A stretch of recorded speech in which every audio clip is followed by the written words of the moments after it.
When it comes to infertility, a lot of focus is on women, but what some doctors are finding out is that 50% of the issue is related to male infertility. Here to tell us more is Dr. Moffitt with the Arizona Reproductive Medicine Specialist. How are you, sir? Good, good. Okay, I just said it right there.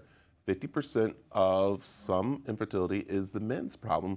And when women come and get tested, they feel like it's them, it's their fault. But as you just said, we got to come and get tested. Yeah, it's really hard to get our guys to come in, but you know, it's unfortunate. We'll spend a lot of time getting the woman ready, and then boom, at the end we'll find out it's a male problem. So. Okay, so let's talk about why males are having infertility issues. So some things are sort of genetic and irreversible, but some things are reversible.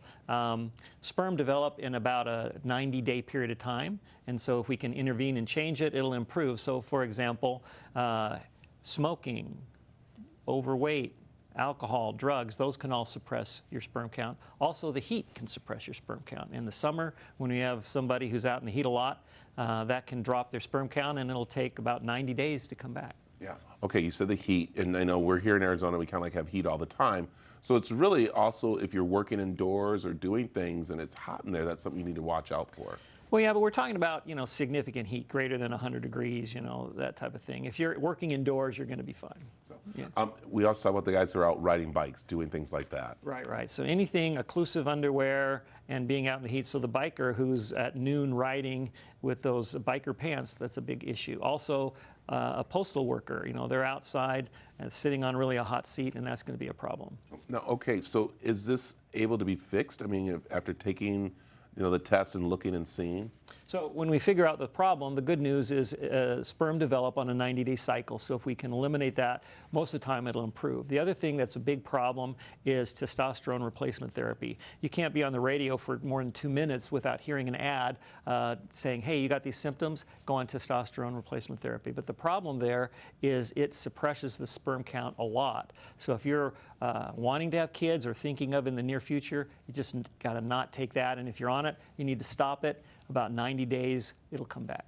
So, all right, let's talk about us coming in. A lot of guys don't want to come in, but they say, you know, listen, if you're going to be starting a family, she's coming in, they need to come in too. Absolutely. I mean, that's the first thing we order, so it's just getting those guys to come in, that's the problem. So, all right, so now what's some things guys can do going forward? You said to, of course, watch the smoking, losing weight. Mm-hmm. Other things that they can do?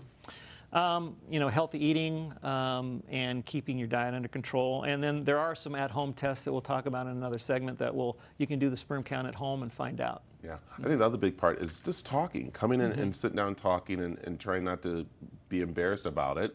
But I think it's definitely going to help both them have a healthy family. Yeah, and the good news is we have excellent treatments. Even if it's a genetic problem, we can get around it.